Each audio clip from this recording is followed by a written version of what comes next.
always the same voice, and it's always so startling. Um, Great. We are recording. We are going. We are going to chat about production management for live and organic processes.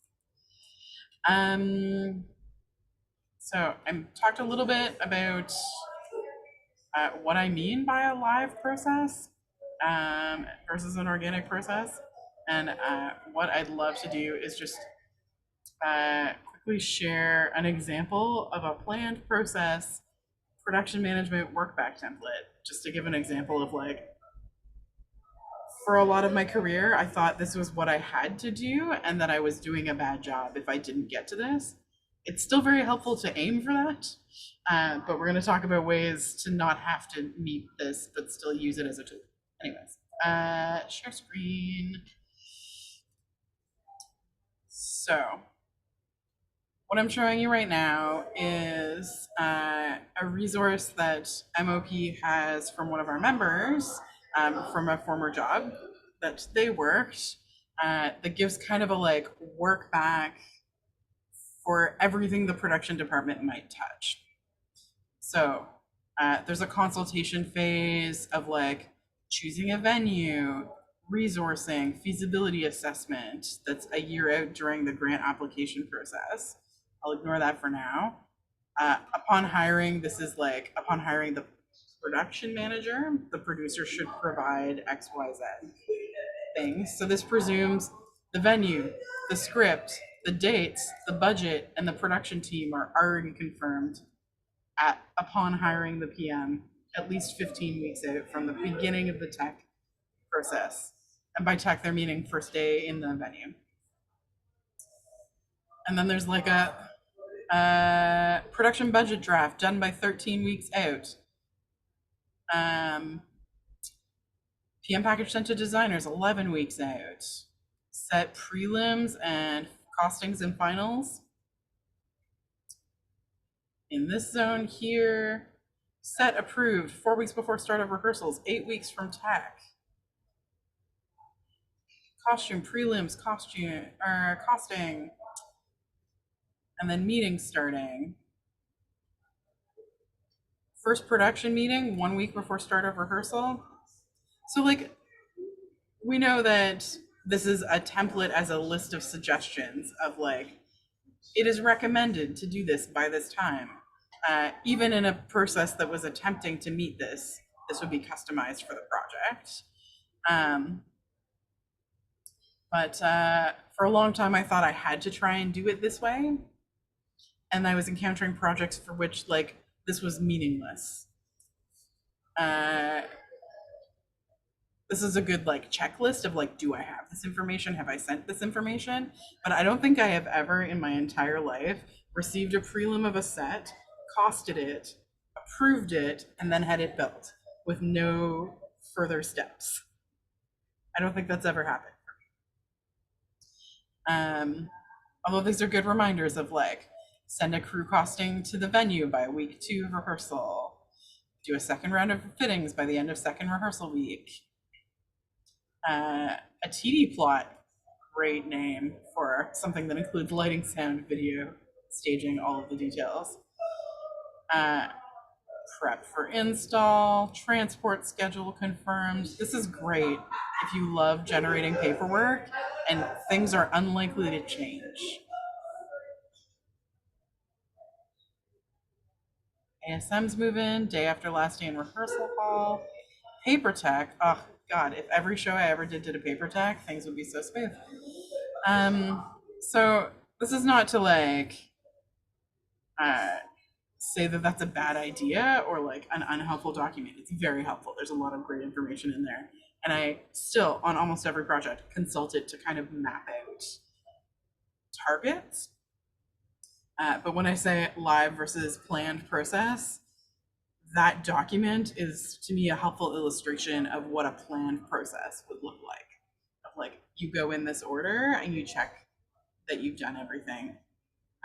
And you probably are approving everything, and then like you make one plan and then you execute that plan and everyone sticks to the plan. And as delightful as that sounds, I don't think that has ever happened on a single project I've ever done. What's likelier to happen is that uh, design elements are required to complete the creation process. You don't know what the show is until you have all of the elements or some of the elements in the room. And while that's possible in some traditional processes of like you require XYZ costume pieces or props or set pieces, there are shows that have such interactive video queuing that it's really not possible to complete creating the show until you're working with video in the room. Other challenges, big shifts in scope, big shifts in the creative process. I'm not talking about like in week 3 of rehearsal, one of the actors decides they need a new prop. I'm talking about we've cut a character, or this is a devised process and we did not realize until week 3 of devised rehearsal that actually this show needs to be in the round or we can't do it, or we need a different height, or we actually really need to be working with this enormous piece of fabric that everything will be restaged to fit. And even in a traditional process, you can often come across a lot of scope creep, which is what happens when you have a scale problem of the idea sounds straightforward, but the level of labor and the level of detail that the idea requires to fully realize is beyond the scope of what anyone on the project has capacity to do. Which has happened on almost every show I've ever worked on. And that can happen because an idea sounds simple at first. That can happen because not everyone's picturing the same idea. That can happen because the implications of the idea weren't apparent at the beginning of the process.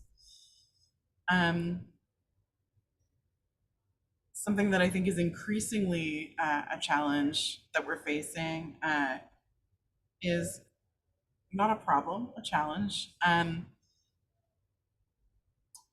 There are a lot of different ways to visualize things, and there are a lot of different ways to process visual and spatial information. And being able to map something out in 3 dimensions in your head based on a maquette or a drawing is a very specific skill. And not everyone who's in a creative leadership position has the same relationship with visualization. Everyone will picture things slightly differently. Everyone will interpret the maquette or the drawing slightly differently. And there are ways to develop a visual vocabulary through repeated projects with the same creative team. But if it's your first project with a creative team, no level of detail is necessarily enough for everyone to be picturing the exact same thing and the way that it will manifest in the exact same way. And this is not, I think, this is not intended to be like an insult to anyone or like to imply that they have something they're doing incorrectly, but just that everyone brings a different life experience and a different way of processing visual information to a project. And if it's your first time working with someone, you may not already have that existing vocabulary, and you may be making assumptions about what something is going to look like and how it's going to manifest. And then there are all kinds of other insurmountable challenges. We're living in a world where illness is real and where personnel changes will happen. We're finally taking illness a bit more seriously in our industry and understanding that sometimes you do just have to go home.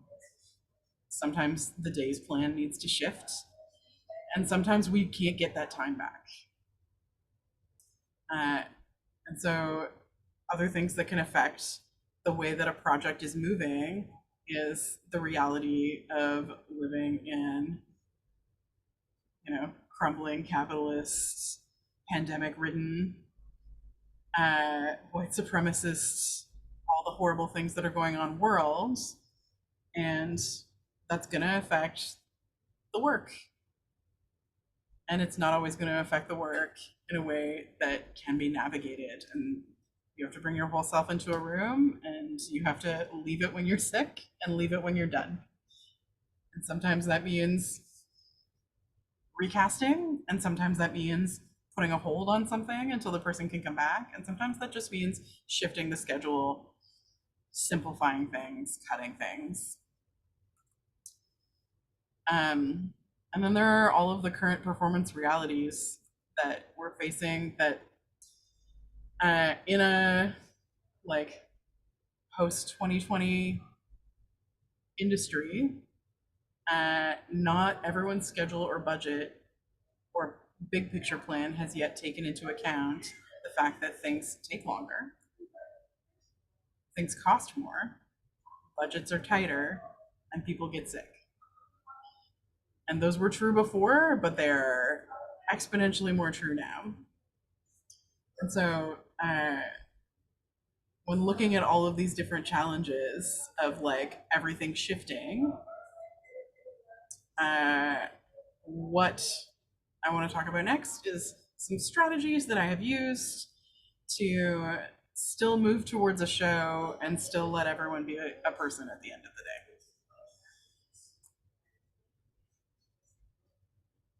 So, does anyone have any questions or flags so far? Beautiful. This is not going to take 2.5 hours. I simply do not have that much in me. But we can chat all you want afterwards about specific things. But first, some of these are going to seem obvious, but I'll get into more detail. The first thing I want to talk about is the relationship between the production manager and the producer. Obviously, on each project, this will be totally different. Each company has a different producing style, but my biggest ally in terms of managing all of these strategies and coming up with contingency plans is the producer. And I espouse some pretty open, honest, empathetic communication, where I will just be completely honest with the producer about where I'm at and where my concerns are and what my questions are. And I try to build that relationship as early as possible in the project. Me and the producer are reviewing the budget together, flagging areas where we think things could change, flagging where we can hold contingency, and having regular check-ins about where we're at, and what we think the next steps can be. The more honest I can be with a producer about this designer isn't giving me paperwork, or we talked about this small thing and we're doing a way bigger version of that now, or I think that this performer is getting sick. What will be our strategy? The more frank and honest I can be with my producer, the better we can work together as a team to overcome that. It's if I am responsible for scheduling, production budget, crew labor, they're responsible for big picture scheduling the show, full budget, creative labor. We're managing the same projects from 2 different approaches. And so they are the person that is going to help me get out of it when something goes wrong. And we need to be as honest as possible with each other from day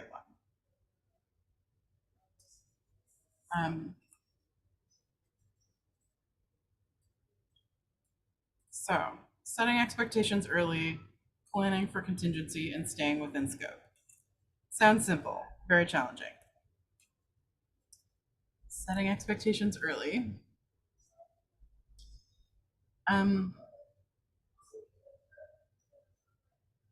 The biggest challenge here is how early I get brought onto a project and how much of the project has already been decided when I start.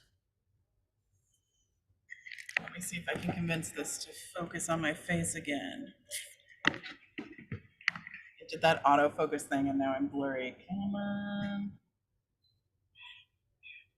I'll just be blurry for a little bit. It's fine. Webcams, what a gift.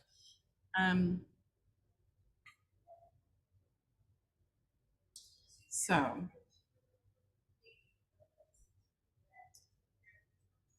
I'm trying to anonymize examples as much as possible. I recently worked on a show where I knew from the time I got hired that the show was in the round, that there were a lot of costumes, and that we only had a week in the space from load in to dress rehearsal. So, knowing those things are out of my control, that we need as much time as possible for the actors to navigate the space and to figure out entrances and exits and costume changes, and that there's audience on 4 sides, so every scene needs to be lit and every sound cue needs to be heard from 4 different angles. So the resources needed for the show are times 4. And that I have 7 days. I was able, my strategy at the very beginning of that process was to have conversations with the team as early as possible about what elements could be as simplified. So like, we know we're going to be facing a challenge of a lot of things that we can't figure out in advance until we really see them in the room, like the specific angles of the lights. Like we can do a lot of math, a lot of prep, but we won't know what it looks like really until we're all in space. Can I set some parameters that keep the rest of the project as simple as possible so I can prioritize costume rehearsal time and reduce the amount of queuing time? So what's the strategy? Conversation with the director early that says, this cannot be a queue heavy show. You will have less than 2 days to do queue to queue. We're in the round, so hanging lights is going to take longer. And we're going to need all of our resources just to make sure the show can be seen from all 4 sides. The queuing for the show from a lighting and a sound perspective needs to be as simple and generic as possible because of the choices that we've been handed to us. And that means that there's time in the room for us to make discoveries like, this costume change isn't going to work in the amount of time that we need to reblock this scene. And so there can be a lot more time in the space for actor reblocking, navigating, and we were able to set that expectation early, which doesn't mean that the process was easy or simple or magically great. It just meant we knew what we were getting into, and when we needed to make choices, our choices were to continue cutting things in the sound and lighting department so we could prioritize costume.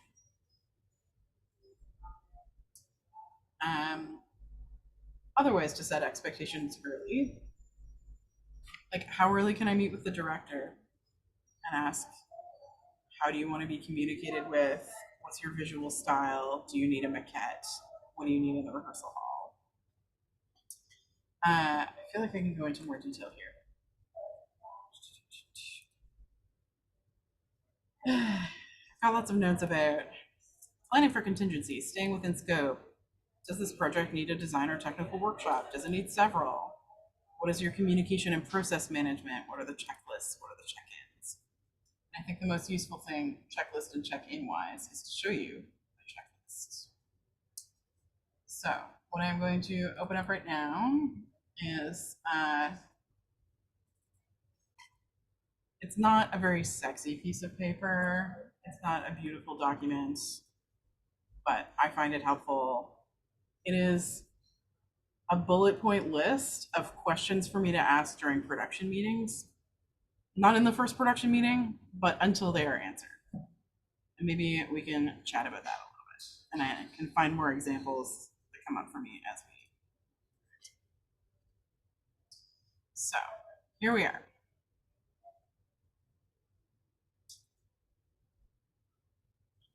This is a document that I have used for 2 seasons at Buddies. It's not a beautiful template, it's just a Google Doc. It's nothing fancy. Feel free to jump in with questions or clarifications or like, what does this bring up for you? How would I use this? Anytime. So this first section is communication, health, and safety. And this is not necessarily just in production meetings, but it's just like, make sure I have these conversations with the team at some point in the process. If I was working on a more traditional process, I would probably say, meeting 1, have these questions. Meeting 2, have these questions. But questions I like to ask. With as many of the creative team as possible, either one-on-one or in a group meeting, to talk about who needs to sign off on which decisions, with the like follow-up question of like, the more people need to confirm a decision, the more time we're going to need for each decision before it's confirmed. So if everyone needs to be okay with what are the changes we made to make a relaxed performance, and it's not just like the designers in the room plus a relaxed performance consultant and the cast have consented. How many more people need to sign off? That means we need them all to be there, and they all need to be given time to reflect. If we're gonna cut a set piece, does everyone else on the design team need to consent, or do they just need to be informed?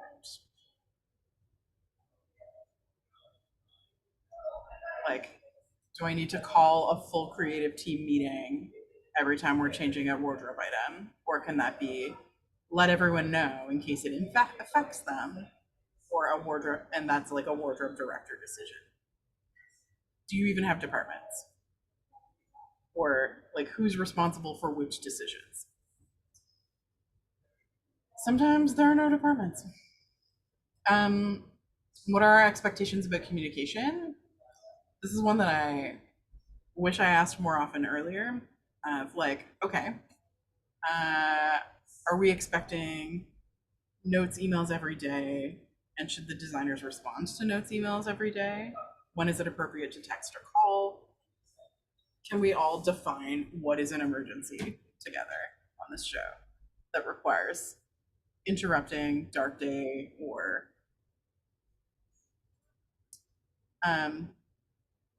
what can we decide in advance and what will need to wait until we're in the theater? Is there anything that needs to wait until we're in the theater? Can we work in the rehearsal hall? What are the things that we can work in the rehearsal hall with? And depending on what those things are the timelines then for those departments going to change, and how? Like, if you need wardrobe by week 2 of rehearsal because you have a lot of costume changes, how does that back up the process for everyone else? Can you work with video in the room in a meaningful way if you have video? Will that designer be available, and what is their process to get to that place? How soon can you get into the theater? I'll talk about an example where we did a little bit of a set install, then rehearse, then finish install. which is sometimes helpful and sometimes makes things worse. What is available to the director and cast as visual aids? Will there be maquettes? Will there be drawings? Will there be fabric samples? Will there be versions of what they're going to get?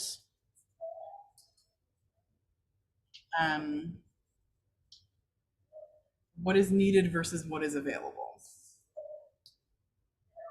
And then something that's really worth flagging early on is what are the support needs of everyone on the team? Like, what does their contract include? What are their expectations? And what are the things they don't realize yet that they'll need support with? So, for example, does your set designer need support building construction drawings? If you don't have a set designer, do you need someone who's going to handle manifesting there being a set? Do you need a head of props? Pretty much always. Please get a head of props. Do you need support programming?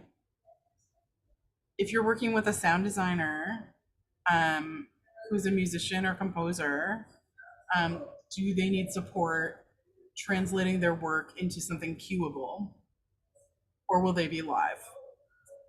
If you're working with a musician who's not going to be with the show once it opens, do they need help using QLab or some other kind of playback software?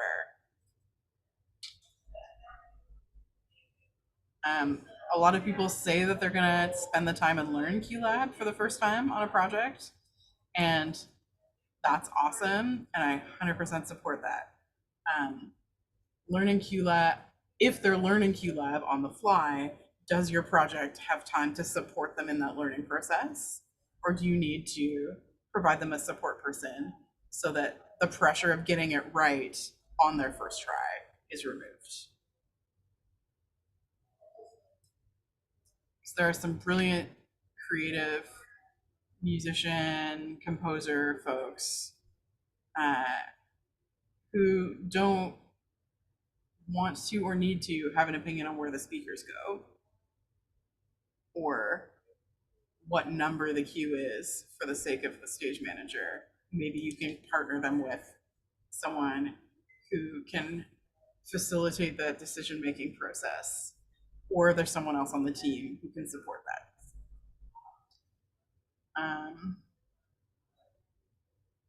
Lighting designers are always expected to just know how to handle a hang and focus and programming somehow, but maybe they need support too. Do they need drafting support? Does your lighting designer need support matching skin tone? Have they worked with a cast that is not all white before? Do they know about gel and the way that it affects skin tone that is different than how it affects costume and set? And can we have that conversation early on in the process so that we don't have to re-gel things on day 2 of levels because we discovered that in our culturally specific cast, we have culturally non-specific lighting that isn't going to work for skin tones.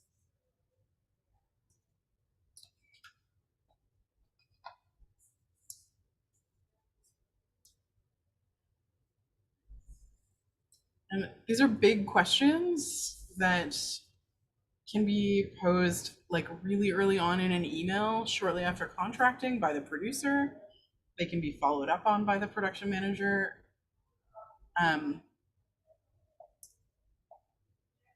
really struggle with jumping right away into all of the very urgent things that the show needs production-wise, when what we actually need is a couple of meetings just about how we want to work together at the beginning. And not a lot of projects provide you with that kind of timeline, and not a lot of designers are able to devote that much time to a project to be able to build the relationship and then start the work on the show. because it's going to be show specific and it's going to be individual. Um,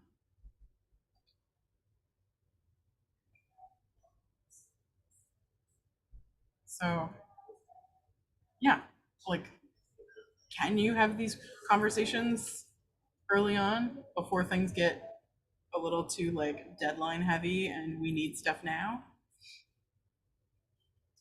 Who could say?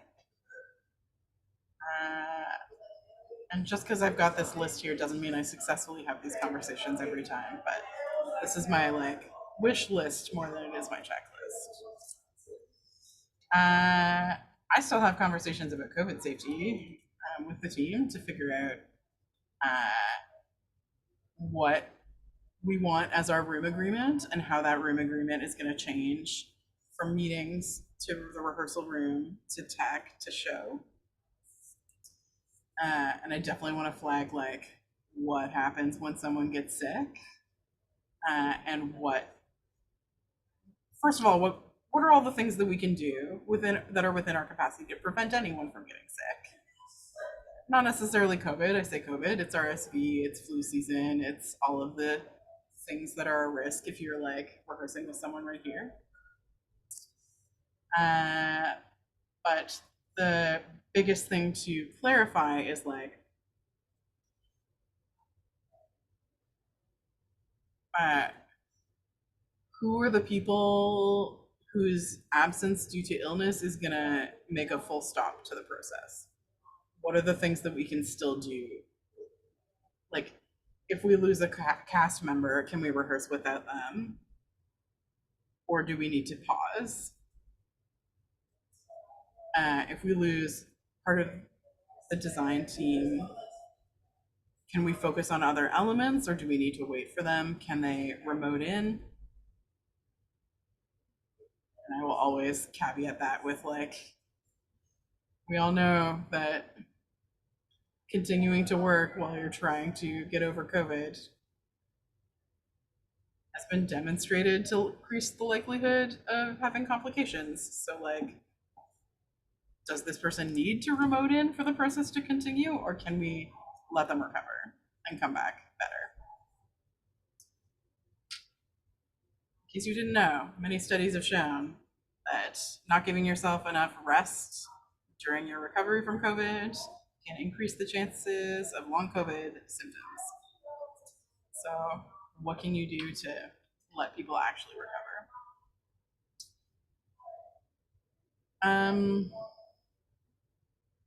This is also the part in the process when I like to chat about culturally specific needs, which is such a like blah term, but like, are we gonna smudge every day?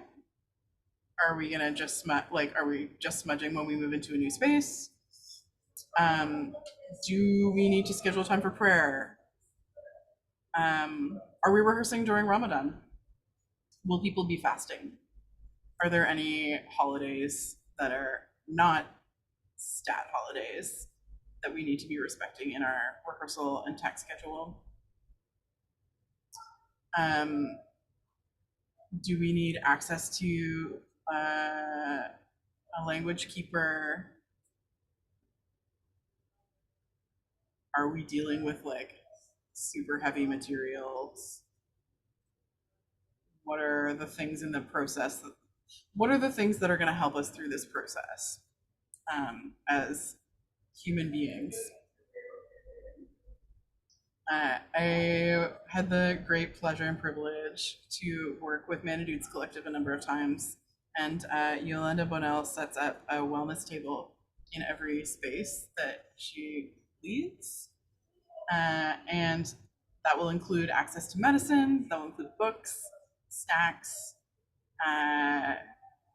skincare, fidget toys, like things that are for you as an individual that you can access at any time.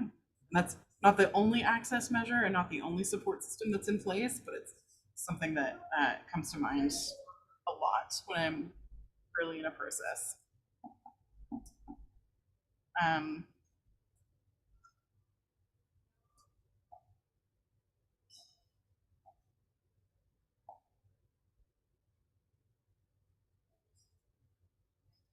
And I also like to chat about like how the creative team wants to handle communication. Are they an email team, or are we like, I've had a team once say like, can we have a WhatsApp group chat where like big things come in email, but conversations can go in the group chat of like, I'm running late. Can we change this time? Um, how often can we meet? How long can we meet for before we need to shut it down? Um, will we always have an option to remote into meetings, or will we lose that option at a certain point? Like, when will we stop having virtual meetings? Will we ever stop having virtual meetings? Um, how are we sharing information? G Drive, Dropbox, Airtable, uh, or is it just like a group email and everyone can manage their own data? And how do we want to receive scheduling information? I usually do a Google Doc with live changes, and then I flag when I'm changing it. Some people are like, I need a PDF. The sands cannot shift under me. I need to know what the schedule is, and I need you to issue version 6 when it's been updated. And some people only want a GCal. Like, if it's not in their schedule in their phone, it doesn't exist. So I try to provide whatever is going to work best for the team, and then like, how do you want to know about the schedule change?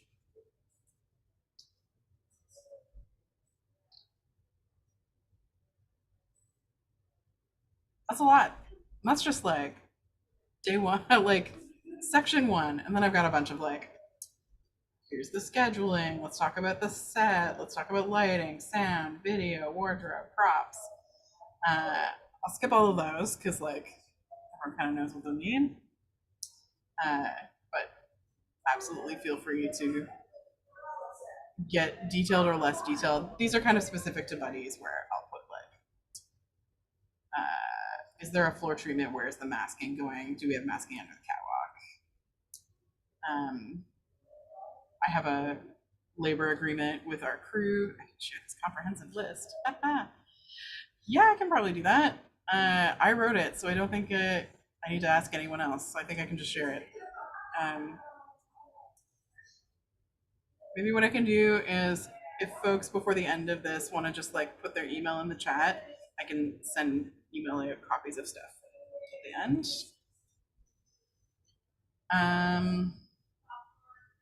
At Buddies, we generally do 8 out of 9 days and 5-day work weeks, so I flag that for people.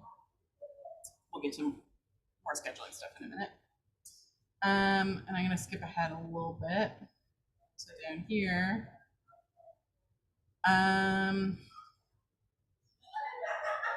some things that people forget to ask about, including me. And this goes under the umbrella of setting expectations early, of start thinking about it. What do we need in the rehearsal hall? What are the access concerns, warm up, wellness, and physical health needs, as well as like, can we do audio playback, props, set pieces, costumes? What can we have? Backstage, how much time does everyone need pre and post show? How many people need to share what space? Wardrobe, hair, and makeup needs. Sometimes you don't know this stuff ahead of time, and so you can just schedule generously. And some things to start thinking about are like archival, broadcast. When is that happening? And something that I definitely want to flag for setting expectations early is the sooner you can start thinking about, are we doing relaxed performances? Are we having ASL interpretation, especially deaf ASL interpretation? Will we be hosting audio description or captioning? What accessibility measures are we intending to offer in this piece? The sooner you can ask those questions, the better, because those can also inform a lot about the piece.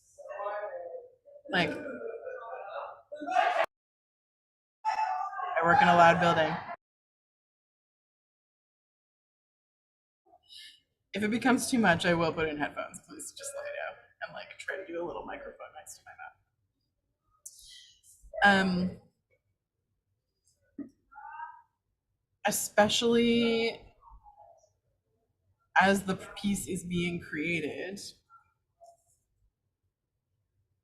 and especially on a live piece where things shift a lot, being able to keep in mind, yes, we know we want captions, or yes, we know we will need a deaf interpreter on stage who will not be able to hear what's happening behind them, and they need to have a relationship to the piece. The sooner those things can be integrated, the likelier they are to be successful. And also, like, the more integrated, the more accessible they are, which everyone knows, but not everyone has the capacity to plan for. And if you're anticipating a process where a lot of things are shifting, and design elements might be significantly scaled or cut or changing, it can be really helpful to say, yes, but we know we need a place where the captions can be projected. So yes, we can cut that there's a wall here, but we still need a screen of some kind. Or as we've been devising this piece and we've discovered it needs to be in the round, what does that mean for where our deaf interpreter is going to be located? And what is their relationship to our blocking now that we have audience on four sides? I don't think I've done a show in the round with a deaf interpreter. I wish Sally was still here because she probably has and would be able to tell me. I've definitely done an alley show with a deaf interpreter, and I've definitely done an L shape, like a thrust, modified thrust. That was really interesting. If it is a good moment, I can share a story about that from earlier this season. We worked with an incredible deaf interpretation team for Speaking of Sneaking, which was a co-production with I'm going to misremember the production company's name. Daniel Jelani Ellis's company, Branswell. And our deaf interpreters for that show, once we had kind of like met with them and chatted with them and tried to find a way to integrate them into the show, so that they can be seen by as many people as possible and clearly communicate, they found that the most helpful place for them was actually like along the very far side in the audience. We had an audience in an L shape where one side was longer and one side was shorter, and they ended up kind of in the where my fingers are, where this area is the stage. And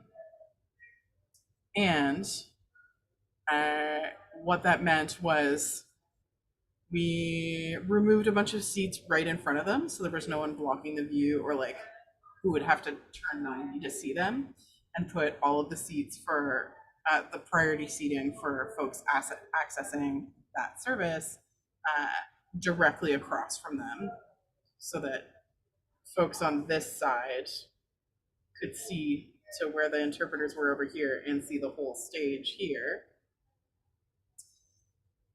And it meant that the interpreters were not on stage, and they were really interested in that process because they could see the show, which traditionally doesn't happen. Usually a deaf interpreter is kind of on the downstage of a proscenium stage. The show's happening behind them. Their relationship is to the hearing interpreters in the audience. They are not having a relationship with the show. They don't see the show. They are performing as part of the show. They're in it, but they can't watch it. And they also don't listen to it. They receive the show through the hearing interpreters in the audience who are giving them the ASL. It was really cool that they got to watch the show. But like, if we hadn't been so flexible about where they were going to stand, that might not have worked. And that was a creative team who was very willing to say, "Oh, we can just shift this moment a little bit over to give you more room there." Um, they were very flexible, very fun way.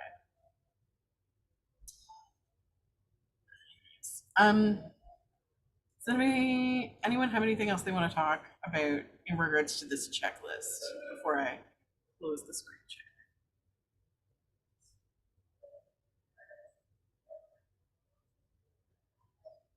I'll give everyone a minute and I'll close the screen share.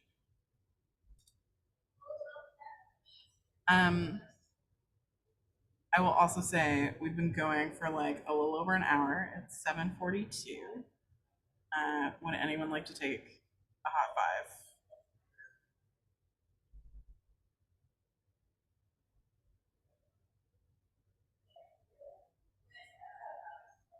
I'm easy either way. It's still like 5-ish for me, so Right, yeah, because it's the middle of your day.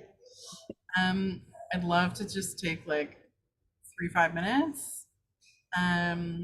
Give everyone a chance to gather any other questions they want to ask.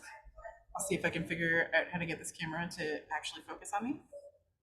And then we'll chat a little bit more about scheduling and setting expectations and finding contingency in the schedule. So 5 minutes from now is 7:48. I'll come back around then.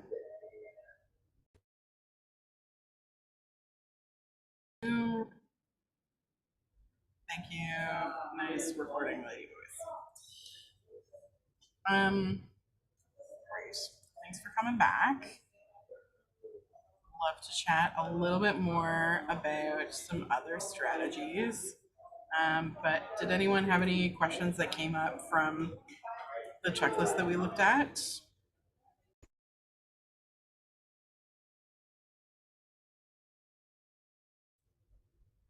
you think of anything, please feel free to put it in the chat or in the shared notes doc.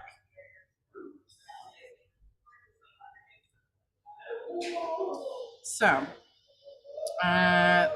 that was all kind of like talking about communication and process management and kind of trying to stay on top of or provide opportunities to start conversations.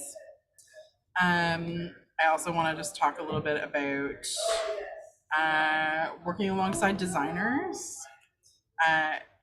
and whether or not someone is traditionally a designer or just they're responsible for that element on this particular project. Um, a challenge that we are all kind of navigating is no one is paid enough and no one has enough time. So that means the amount of time that folks can spend together, working together, and building a plan together is really limited.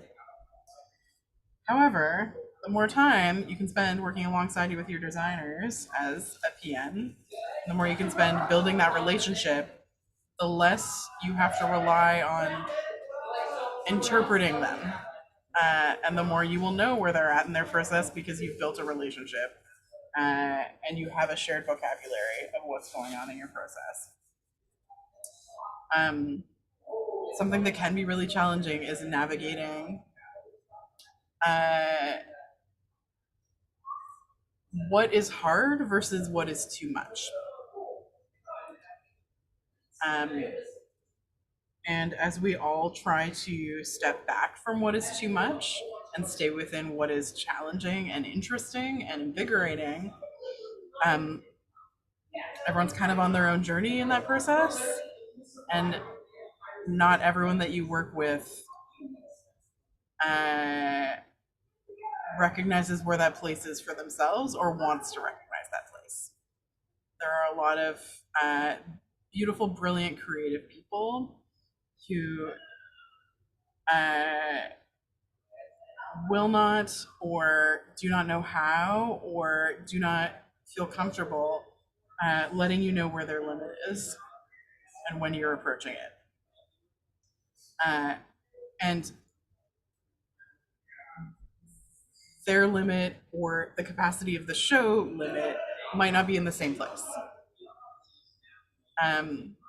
Something that I find a particular challenge, and I really want to spend a lot of time working on, is um, helping other people on the creative team to identify when to let go and when to simplify,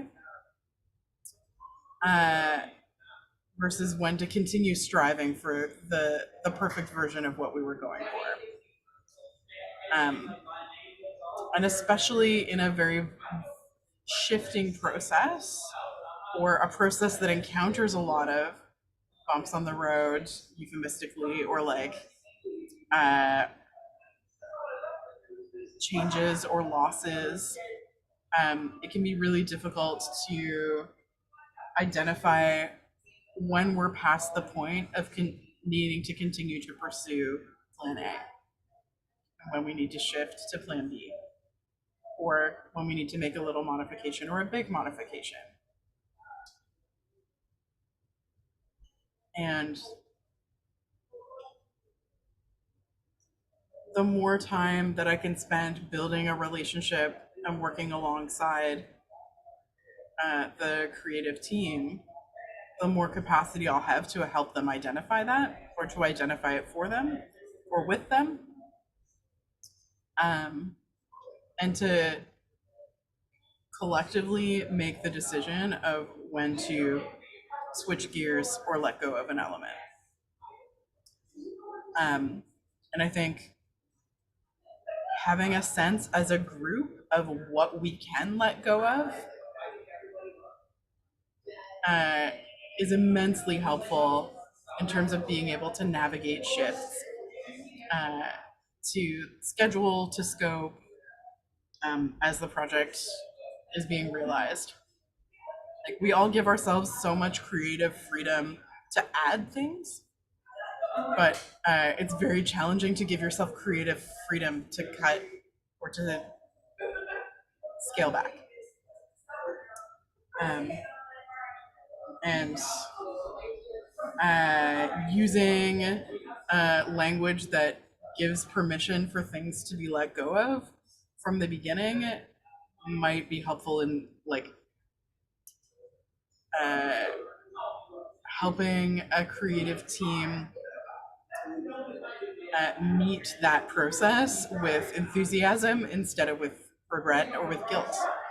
There's a lot of guilt associated with an idea not working out, even if the reason it didn't work out is completely outside of your control.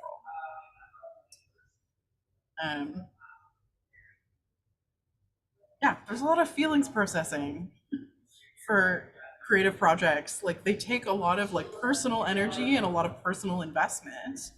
And there is guilt and there is conflict and there is grief in letting go of something or realizing that it's not working. And navigating that conflict of like, we all realize it's not working and this one person doesn't, or this team of people doesn't, can be a source of a lot of strife. And not a lot of projects have the capacity to invest in those relationships so that we can meet those shifts and those challenges as a unified team that gives each other a lot of space, but also holds each other accountable for their decisions. And so what happens when I, as a production manager, have to tell a designer or director no? The word no is very hard for a lot of people to hear. And I don't think we need to be precious about it. I try not to be precious about it, but I do avoid saying just flat out no to anything. And I try to prioritize the choice that we are making rather than like, if we want that to happen, we need to be able to shift in this way or let go of this thing. So, for example, a show I worked on really, really wanted a very large scenic element that the performer could climb all over.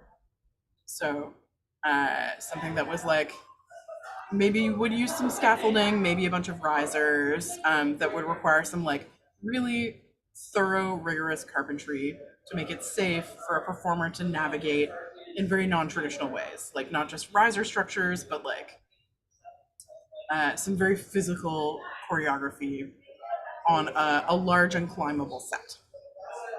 They also were very interested in exploring some aerial elements of having the performer suspended in a way.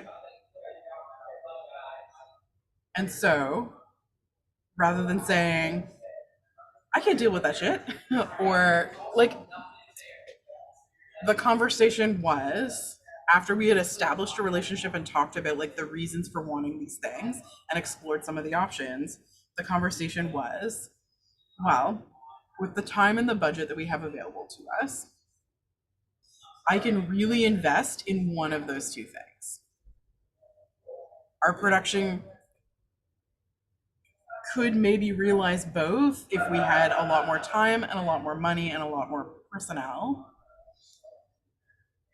With the resources we have available, I would like us to choose to invest in one of those things so we can do it well and make sure the performer is safe.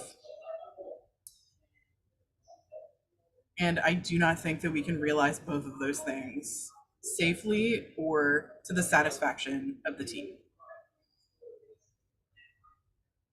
And everyone was very amenable to making that choice.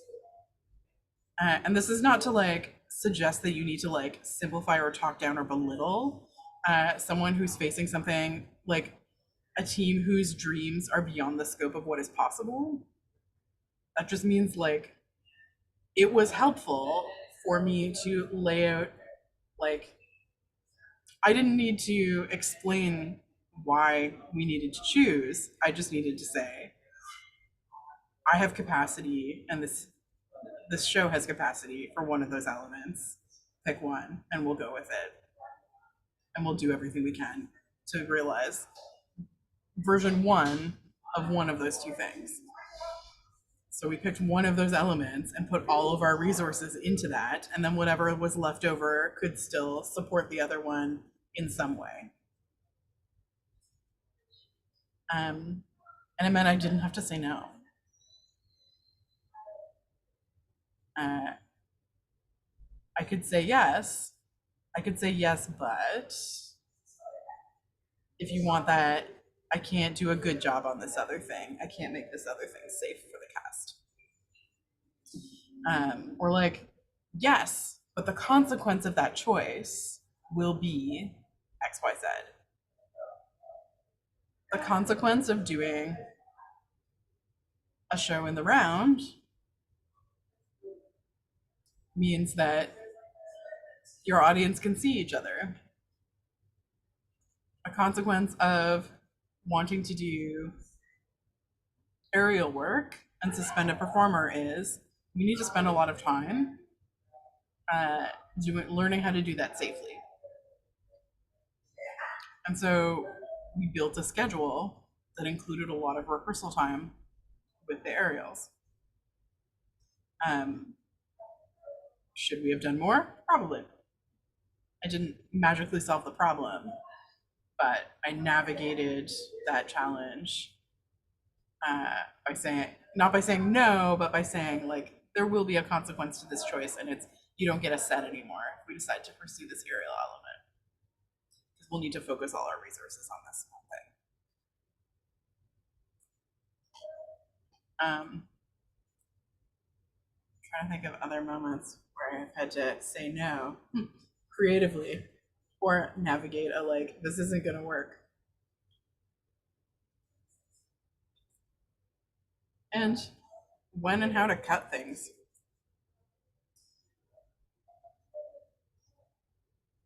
Something that can be challenging to grapple with, but is always true, is that you can cancel a show. And everyone will be okay. There might be a financial consequence to that. There will be an emotional consequence to that.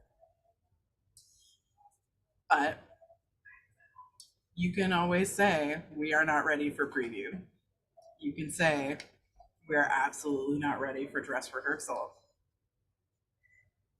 Or you can say, this is a workshop now because we need more time.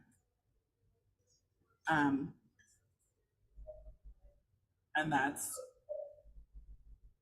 a very challenging proposition because it feels like giving up. But there are ways to frame it so it feels like a win for everyone. And sometimes it's what the project needs. I have canceled many previews in my time, and it sucks. But I would say 99% of the time, it is exactly what the show needed. And by the time we got to the next preview, it was so worth it. And everyone was very relieved. You can cancel a preview. If you take nothing else out of this evening, please take that you can shut it down and everyone will be okay. It's just a show. Hey, Sally. Did I press record again? Oh, I so did. Yes. I am a champion of forgetting to hit record.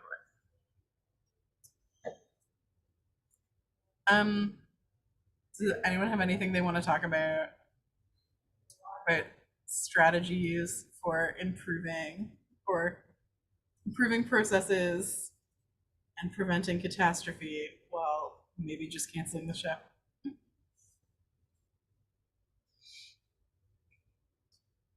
I'm not gonna say I advocate for canceling the show because that's not true. Like, but sometimes you don't have a show. Sometimes you have a workshop. If you just call it that, everyone will breathe so much easier and get so much more out of it. And then you can apply for more funding and do the show again later. You can always try again later. Tell the audiences it was a workshop. They'll come back. Well, especially if you have previews, like when previews are built in, they're built in to be oopsies in one way or another. So they're meant to be less precious, or should be. Yeah.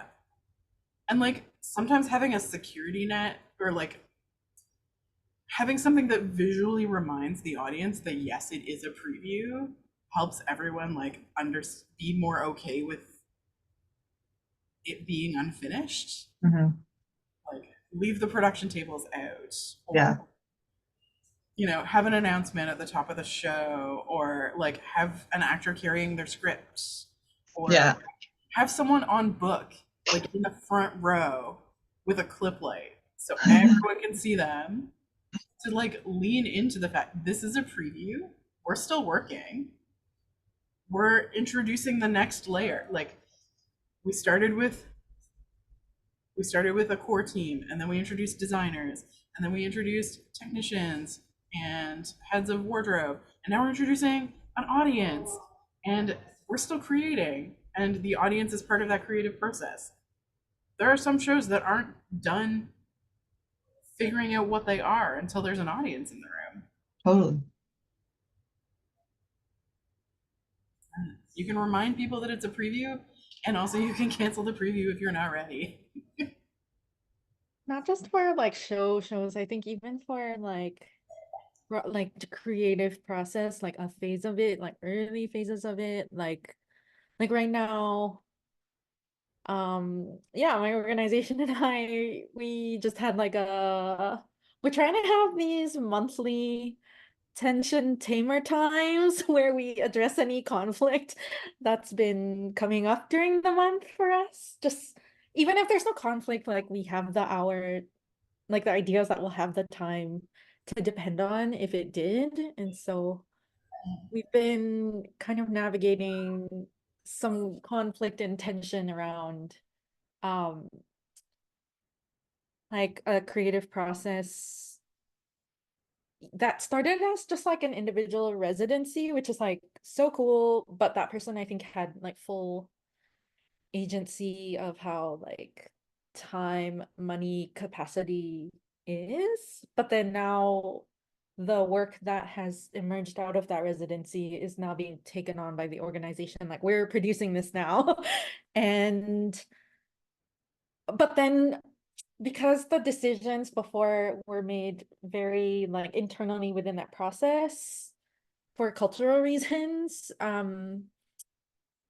now that we're producing it, we're realizing, oh, the decisions can't be made internally anymore. Like we have to find a way to also be a part of the decisions, because I think I was feeling tension around like, oh, it feels like these decisions get made and then like there's no room for the organization's input, and then it takes us beyond our capacity. Like we're an organization of 3 people that are working 20 hours a week. That's not a lot of time. And I think we're just kind of learning still how to um yeah, these offers around the types of questions to be asking are really helpful, because I think, yeah, we're still learning how to define like, okay, when is it okay to punch above our weight class in terms of like,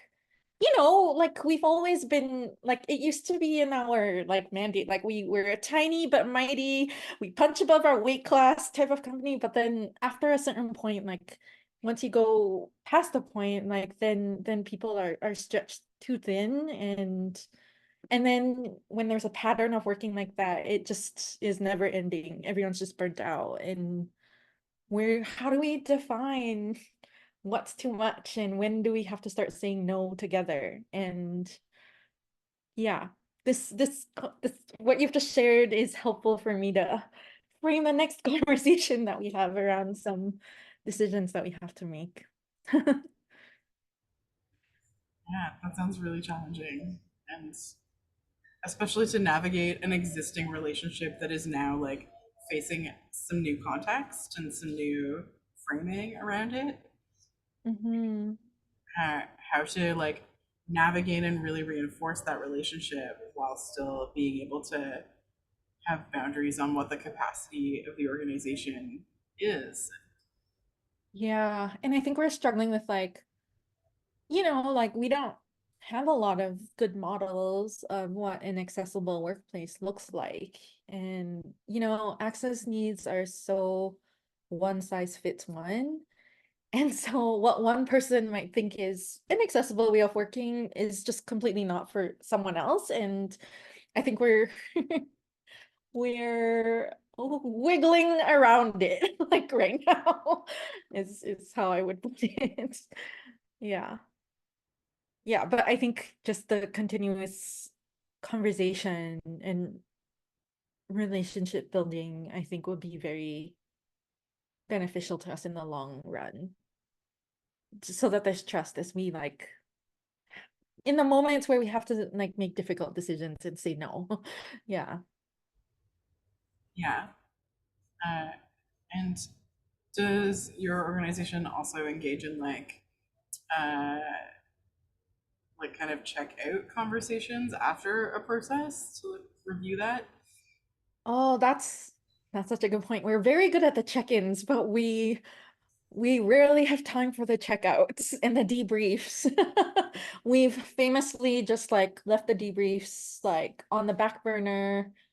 Every time something comes out, we're just like, oh, guess we'll push that checkout or that debrief to um next week and then next week. And so yeah, no, that's a good reminder. Yeah, I'm also very guilty of this just because the urgency is over, so it's easy to prioritize all the things that are like super super super urgent. When you're overscheduled, it's impossible to navigate the important things that are not super super pressing.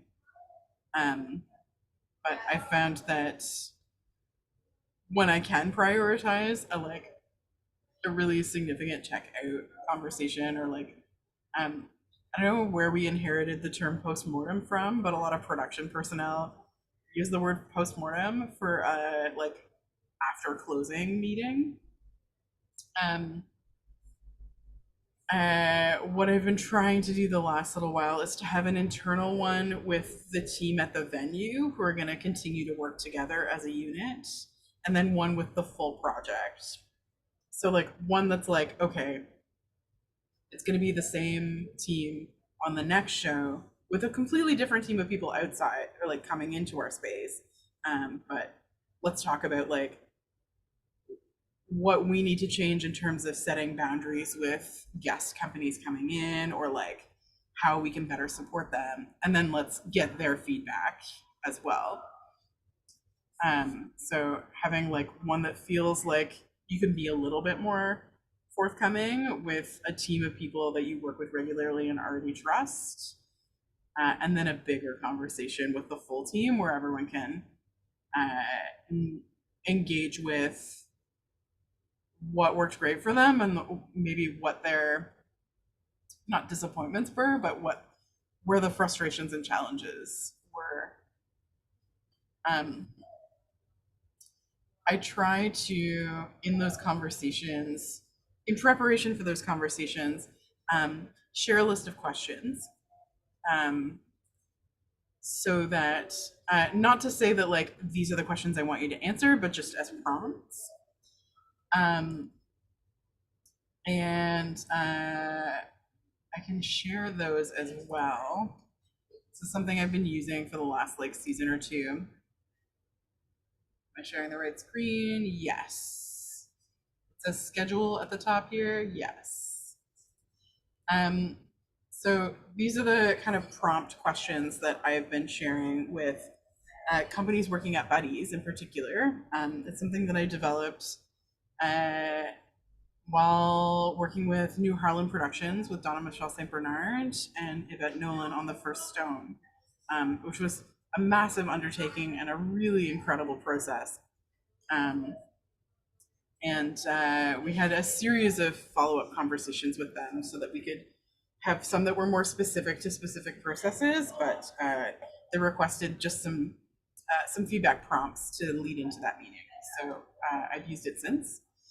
Under schedule, do you have any feedback in regards to the rehearsal or production schedule?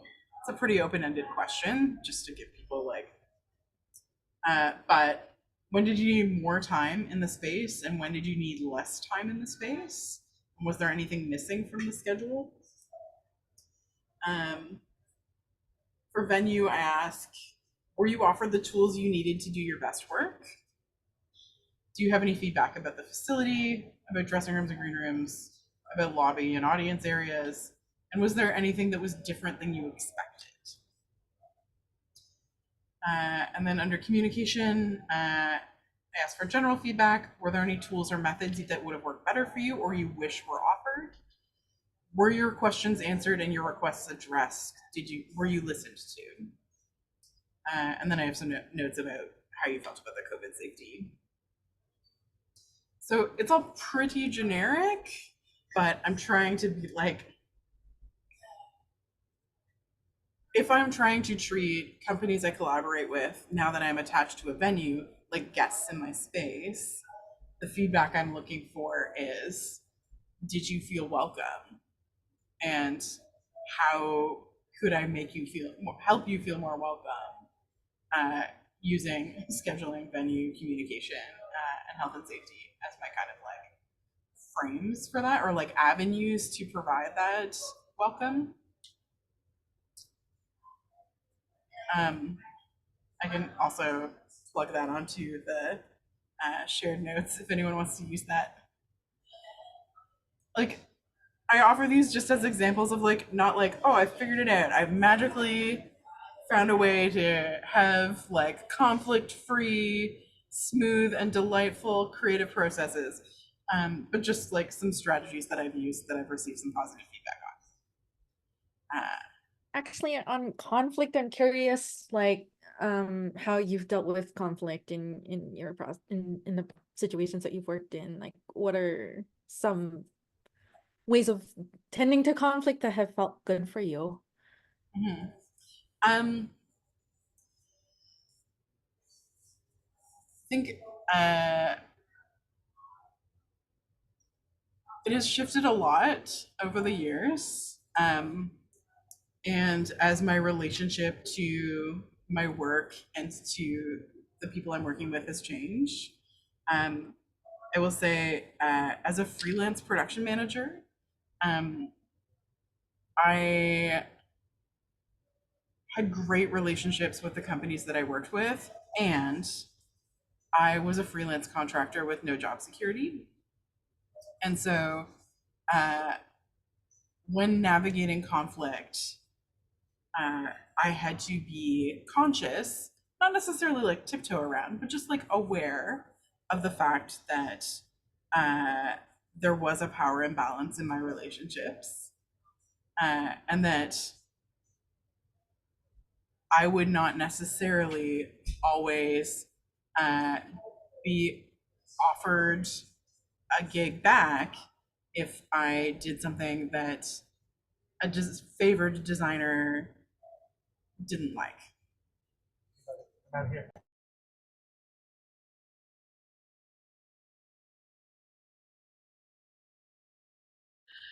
So, as a freelance designer, I built great relationships with the producers that I worked with. And I was as forthcoming as I felt I could be. And that was often quite forthcoming. Um, but I knew that I had to take into account the existing relationships of the teams and that I would likelier be the newest member of the team entering a group with established relationships. So, uh, yeah, it just meant I could also lean on. This is the first time we've worked together, so uh, I may have not like. I could lean on. I'm new here. How would you like me to work with you? How can I navigate this in a way that gets you to where you need to be? Um, I understand that you've established X, Y, Z, or like, I could be the new guy and let myself get in that way of like, I would love to know exactly, like, I've never worked with you and this person and you're having a conflict together. I'd love to hear if this is something that's new or that this is a no, if this has happened before, or like, what is the basis of this challenge? Is it a creative challenge? Is it a personality clash? And I could lean on uh, being new to existing working relationships. As a venue production manager, I have a lot of job security, and I am working in an organization that really prioritizes my workload being manageable and being accommodating and accessible and welcoming space and an inclusive space. So I have the privilege of knowing that I have the support of the institution in the decisions that I need to make, which is a really delightful thing. And this isn't to say that I didn't have that before, but that there's a larger organization offers a certain amount of security. And so I can say like, hey, I found the way that you handled that really challenging. Can we talk about it? I know that I am empowered to point out when someone is being less than generous with their time or their attitude, especially towards the staff that I hire and supervise. And I try to approach that in a really generous way, where I will always assume that there's a misunderstanding. I will always assume that it's not normally like this, or like you're having a rough time. And I will always assume that a person can get better or be better. I don't think anyone encounter defines a person, and I don't think anyone is their best self when they're under a lot of stress and very tired, and on their third day of loaded. So I tend to be very generous in my assessment of a situation, and really give people a lot of time and space to take accountability for their behavior. And I also historically am a bit of a people pleaser and a little bit of a conflict avoider. So I will offer a lot of my time and a lot of my energy to a process for someone to like talk through something that they're working through, whether it's a professional conflict or a personal issue, which doesn't work for everyone and I don't recommend for everyone, but it's certainly an option. I'm a very like I lean perhaps too hard on letting people be very forthcoming to me and share what's going on with them. But I also like I have a great support network, so I have the capacity to receive that and process it, and only occasionally let it get the best of me. But sometimes I need to be a little bit more impartial, and I need to not have it be about people's feelings, but about a decision-making process. So I will occasionally be a little bit firm and a little bit not short in a rude way, but like that's some really helpful feedback that I need to take at another time because we need to keep moving forward. And I will say that the absolute best training for being able to do that and move forward is two things.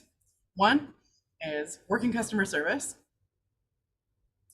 If you have worked customer service, if you have been public facing in any job, you have already had more training in conflict like personality management, conflict resolution, like de-escalation. Like if you have worked any public facing job, you have more training in conflict resolution than like professional de-escalators that work for the government. Like you're already better at it than them. Give yourself credit for that. And the second thing is doing one-off events has given me a lot of really quick turnaround practice of like the show's tonight and we have 4 hours to get from artists have entered the room to doors are open. And that's something that I get to do a lot at Buddies when we do festivals. And that's something that I have a lot of training with within the festival context, like Fringe, Summerworks, all of them, Rhubarb, where you're like, tech is 3 hours and then we open. You can be really good about like, you might have some really intense feelings and that's great and we can talk about it later, but right now we just need to decide, are they standing there or there? And we need to point the light at them. And if we don't decide that in the next 10 minutes, it's not going to happen. And yeah, I think doing a lot of festivals as a venue technician makes you really efficient at that. Where you're like, I mean, if you don't finish, you don't have a show. So let's do your show. I want to do your show. Do you want to do your show? Where are you going to stand? Great. What color? Great. Should that be a fast or a slow fade? Great. Okay, great. We're at Q3. Do you stay on stage? When do you leave the stage? Beautiful. And when should the music start? Amazing. I'll write that down. And like, if anyone has the capacity in their lives to be a venue tech during a festival and to work customer service, you can navigate literally anything.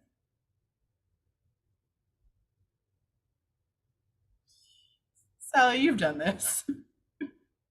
I'm getting flashbacks as you speak. Also, I'm in school for interpreting, sign language interpreting. We had like 3 lectures on conflict resolution, so I'm like percolating on that too because it's a people thing. And my one tidbit is the separation between, is this an interpersonal conflict between two people? Is it an intrapersonal conflict happening within yourself, or is it a group conflict between a group of people, or is it an organizational conflict, or and then like draw lines this way between all of them? So is it the person mad at the organization? Is it the group mad at the and if you can zero in on that, then that can help you find the solutions. Like, are we mad at each other, or are we both mad that this system is stupid? Then we can stop being mad at each other and we can focus our mad at the system. Like, we didn't have enough time. We know we didn't have enough time. We're mad at that. We're not mad at each other. Cool. And then the organizational, yeah, that's the main one. Just like, what are we actually upset about is an important delineation. Yeah. Yeah, we talked for a long time about that. Please feel free to direct this conversation in a more specific way if desired. I can come up with lots of examples. Wait, conflict has happened and we have been in it? I don't know what you're talking about. Yeah. Yeah. Yeah, having a 3-hour tech will let you like really zero in on how to make a quick decision. It's good practice.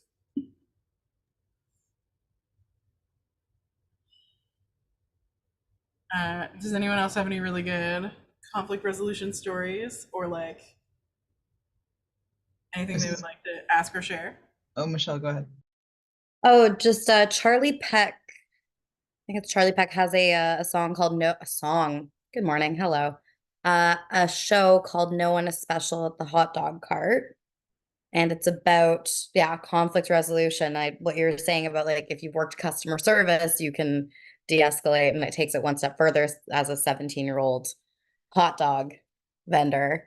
And I don't know, I'm thinking about like the values that we hold, like kind of in this room, in this community, and like in this new generation of theater artists, and like looking forward, but also looking at now. And sometimes I'm like, I feel like I'm living in the future in my head. Um, and like there's a lot of people and a lot of men who do not want to communicate with their big boy language. And it can be really frustrating. And I'm not proud of what I'm about to say, but like sometimes it's like the best thing to do is just like agree with people until they shut up. Like I've had so many people throw tantrums at me, and it's just like, I see that you're feeling that way. What are you upset about that? That sounds really upsetting. You're feeling upset. Like just like when people like in the best ways, like to really hear people out, but when people are really being bullies, or when people are taking up a lot of space, or are kind of notably the cause of the conflict is their emotions and their internal conflict, Sally, it's the best way to de-escalate is just with, I know I used a sassy voice, but like with that compassion and with that like, let me take this, give this to me, I can hold this for a second, you know, like just to have people get it out. And like Charlie has the note, like let them rant, don't try to justify the rant, don't try to make it make sense, just let this person get it out of their system, and then kind of move on from there. And just that like it is, sometimes it's really complicated, but sometimes it's also really simple, just to be like, this hurts for a minute, let's have it hurt later, let's set the light first, and then I'll let you like go on for 10 minutes if you need to. So it's like a where and when, but then also just like this like very simple compassion, like almost like the way you would give to a toddler, just to like, we all have those big feelings, we all have our tantrums, so it's like, how do we make space for that without it like overwhelming everything else? I don't know, I wandered there for a minute. Yeah, like how do we gentle parent artists without being condescending about it? sometimes feels like my job, but also sometimes they just need to get things off their chest. And sometimes they just need to make sure that they've been heard. Sometimes a conflict is like truly just a misunderstanding. And I have developed the habit, not through any particular training or anything, of just like every time someone is explaining something to me, I explain it back to them to make sure I've understood. And I think part of that is like just the way my brain processes information is I need to like confirm that I have understood, and I need to do that by trying to reframe, rephrase.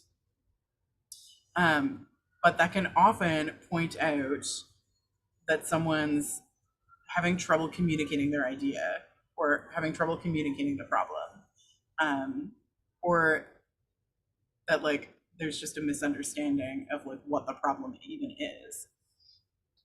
Often it will be like trying to decide on the schedule tomorrow so we can send out the daily, and you need this and you need this, and if I can hear both of the needs and I can say, it sounds like you need 2 hours with the actors on stage to be able to redo a few lighting levels, but you need quiet time with no cast to be able to hear what's going on. Okay, can we work it this way where we start with this and then we shift here and then they go into wardrobe fitting so you get the stage quiet for a few hours? And like so much of the like conflict management is about trying to hear what everyone's needs are and being a kind of like outside impartial ear who sees the big picture, who can say, it sounds like our priorities are this, this, and this. And if we do them in this particular order, we will all get our needs met. And maybe this other thing that we want needs to wait until tomorrow or next week or be cut. And I think that is honestly 60% of my job. Just hearing everyone say what they need and then deciding what order it happens in so that no one else has to. And that solves so many problems.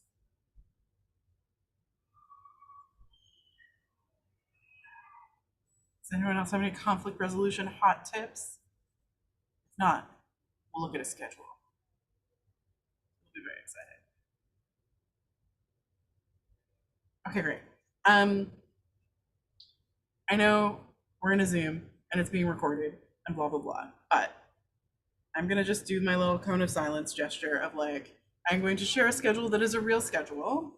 Let us not take the specifics out of here. What is the Rania saying? The learning leaves, but the stories stay. The stories stay in the room, but the learning leaves the room. Rania says that in a lot of her workshops. I'm gonna share a screen again because I love to share screen. Okay. My template is not sexy, but it is functional. This is the schedule for a show at the beginning of the season. I won't say its name, even though I'm sure you already know. What I'm going to point out is just a little like scheduling strategy that we came up with that should have taken care of most of our needs, and it helped us a lot get a lot closer to having our needs met. It wasn't perfect dream schedule, but it helped.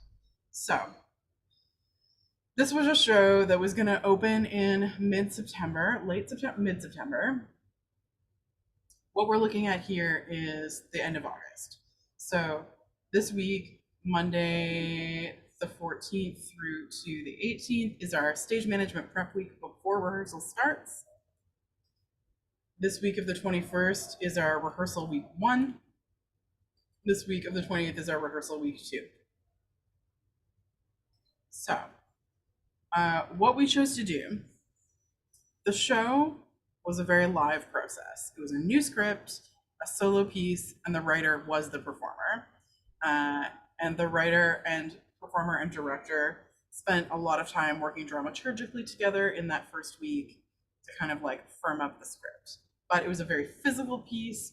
They really needed to like have all the stuff. And it was a piece that incorporated some rigging. This was the one where they were deciding between aerials and elaborate set. And we chose a rigged aerials element. So we needed to incorporate that. I put in these like set prelims, set finals, but essentially I was just in conversation with the designer. We set these as target soft deadlines. We knew that the scenic elements would continue to shift. This first week of rehearsal, we happened to be coming out of a maintenance period into their show. So we scheduled our maintenance period to end early enough that they could rehearse on the real stage. There was no stuff in the room. It was just a big empty room at the time. But they could get a feel for the room before we started loading. Rather than rent a rehearsal space or send them out elsewhere, we figured out a way to just give them the room. We had nothing else in conflict with the room at the time. We spent this week in deep conversation to figure out what the set needed to be. But what we did do was do a test of the rigging install mid-week 1 of rehearsal. Proof of concept. So we arranged to have a like mock-up version that was like close to where we were heading with the rigging for the show installed in the space.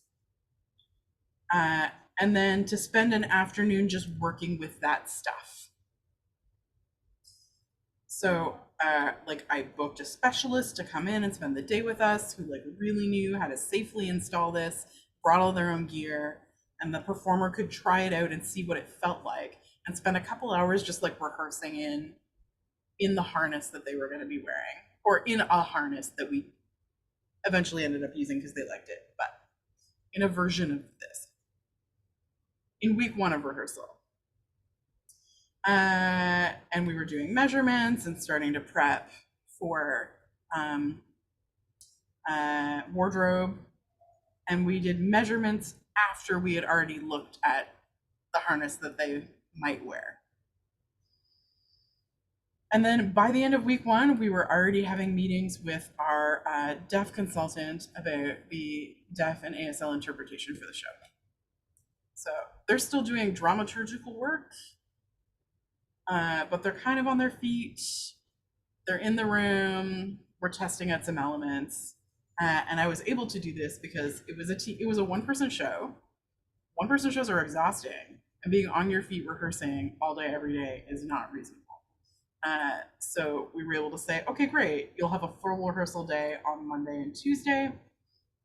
You'll have a full rehearsal day minus measurements on Thursday, but we'll eat up your Wednesday and we'll eat up like a chunk of your Friday. Week 2, the intention was at the beginning of the week to start building the set, but we needed a bit more time to react to the tests. So we ended up building it at the end of the week on the Wednesday and Thursday. They moved out of the theater into like an antechamber that had a much smaller footprint to do like less room work, but they could still do like body work. It was a good like little yoga studio sized space. But we needed the space back so we could start loading in. On Wednesday of week 2, we started building what became the set, and continued on Thursday. Thursday, they were supposed to be able to run for lights because the next week we were going to start hanging lights. They had just been in rehearsal for a week and a half, and this second week in the smaller room, they really were struggling to be able to do blocking and to map out the physical of the show in the smaller room. So we had a really difficult time trying to get to a place where they could run for lights so that the lighting designer could finish the work that they needed to do to hang the lights. So the plan in theory was great. They got a week on stage and the set wasn't there yet, but we added the rigging element and they got to rehearse with it and try it. And we got a lot of good information in week 1, but because we needed the stage back in week 2 to start loading in, they were really challenged and that kind of hindered their process. So we settled on a bit of a compromise where while we were still loading in the set, and I don't recommend this for most processes, we staggered our day so that they got to do 2 hours at the top of their day every morning on stage. And then we continued our set load in the afternoons and evenings. Like they would come in at like 9 a.m. and we started at 11. The challenges that this created were, 1, that means we lose time at the end of every workday to clean up, to make the stage safe for an actor.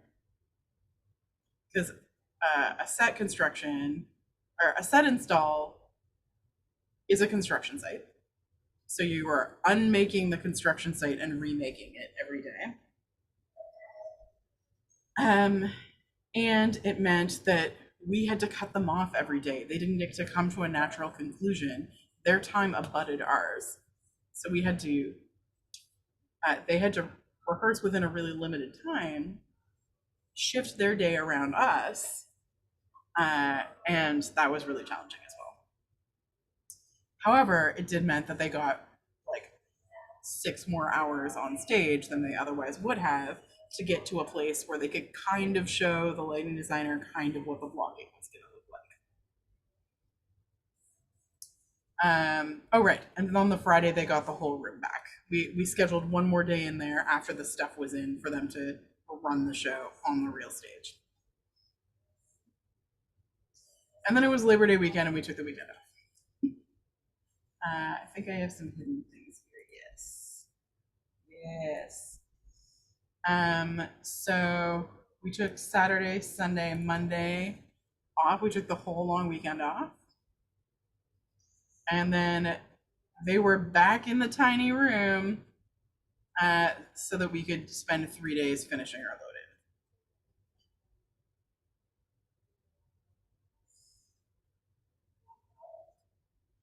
in. So they had to spend 3 more days back in the antechamber while we finished our lighting hang. And we were hanging a plot where like the designer had only really seen sort of 1 run of the show, meaning there were gonna be a lot of lighting notes. So we had to build in time throughout the queuing process later for adjustments to be made as the blocking actually got finished. Because it wasn't really possible to finish blocking the show in the tiny room, especially when there was such a significant element like interacting with the actual physical set and the rigging. So we had 3 days to like squeeze the rest of the show into the room. And then they got the stage again and we did lots of time with like, we tried to do shorter rehearsal days so that we could react to things in the mornings, knowing that our process had been a bit stop and start. And we were discovering things about the show in week like 3 and 4 after we had already kind of finished our load in. So what it required was shorter days and lots of notes time. And I think we ended up canceling a couple of these queuing sessions. Yeah, queuing more notes, no performer.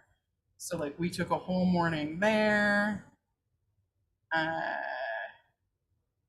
We took a lot of time in this day. We took a bit of time in this day. We had another meeting with the deaf interpretation team that day. But basically we spent like 3.5 weeks loading in this show a little bit at a time so that we could continue reacting to it as it was developed, which created a lot of complications. Like, you have to accept you're going to lose time to clean up every day because you have to go from construction site to performance space to construction site to performance space. And we paper teched after the hang and focus and 3 days on stage. And we did it in the morning and didn't call the actor until the afternoon, like in the middle of the week. That never happens. It was so great. Our paper check was a meeting during our rehearsal day. When everyone's supposed to be there anyways? What a concept. Yeah. So all this to say, there's a lot of things in this. Like, we the afternoon of second preview, we did not change anything about the show. We just tacked our relaxed performance. There was no notes time. Or there was a little bit of notes time and then tech relaxed and then fight call. What else can I tell you about this? Anyways, I just wanted to especially point out, like, not that it was like miracle cure, please do this every time. There were different challenges presented by this strategy. But that show, for example, it was not possible to just load it in and then tech it and then open it. Like, we needed a process that had its own challenges, but that like needed to stop and start to be able to take advantage of the space when we had it and then react to developments as they came up. And like,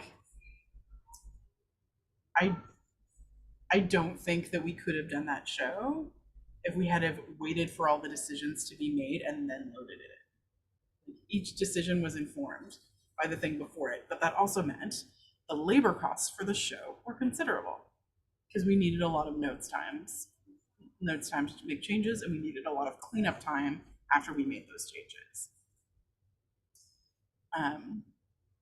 So that had to be reflected in the budget, and that had to be reflected in the schedule.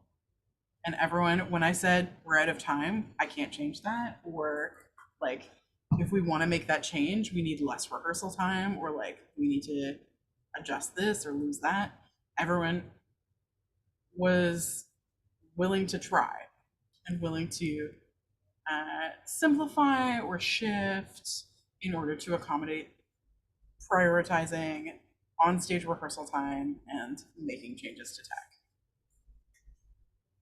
So, I don't know, it was a really challenging but really rewarding process with a team that I'd love to work with again. And yeah, kind of silence.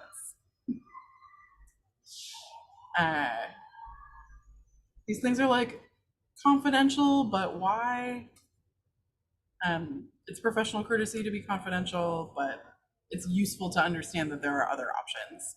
You don't have to do things in one order, but that there will be consequences to shifting out of that. Like, the pattern doesn't exist to like beat us over the head with. Like, the template exists as like, in an optimal world where everything only happened once, and you just did it once and then moved to the next step, it would happen this way.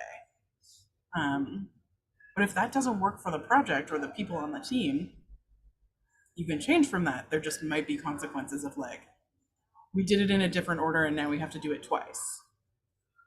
Or we did a little bit and then left and then came back, and now it's going to take a bit longer because we made new discoveries and we have to like undo something and then redo it. I don't know. There's lots of options. What else did I want to talk about today? Cutting elements or performances. We did that. Example schedules and budgets work together to flag contingency plans. Yeah. You just need a plan and an understanding that the plan will change, and a willingness of everyone to play ball and continue working together and not become so invested in plan A that they can't move to plan B. Like, maybe there's no set, and That has to be okay, but that will affect lighting, and lighting will need more time, or like whatever. There's going to be a consequence to every choice. You decided to do no masking? Cool. The sound designer needs to know right away because that's going to change the way the room sounds. Yeah, now you have to clean every corner of your theater that you forgot existed. Yeah, you need time to make the things pretty that are normally hidden by masking. And you need time to like adjust the audio levels to react to the difference between an empty room and a full room. Anything is possible if you have enough time and money to fix it. If it doesn't look like you wanted it to look like. Exactly. I've been talking for a long time and it's 5 to 9. Does anyone have anything that they want to chat about? Do you have examples, questions? Do you want to group problem solve something? I love giving half-baked advice, hearing a description of a problem and giving suggestions. That's more than half-baked advice. It's well-earned experience. Yeah. I'm just saying, like, the more time I spend doing this job full-time, finally, like, it's nice to finally feel confident. I was gonna say, I only get to see you like from time to time now, and like I can see you're like, no, this is how it is. This is the kind of like it's been huge over the last year or so. It's really cool. I know. I love it. I like this team. I like working here. Everyone should do shows here. It's great. I mean, it's not like miracle cure, one size fits all. It'll always be perfect. There will be challenges and things will be hard. Yeah. And we really punched above our weight this season. Okay. But yeah, we got a good team. That's awesome. Do you want to stop the official recording? Yeah. I'm gonna stop the recording. We can hang out for a bit if you want. I'm in a rush. Stop recording.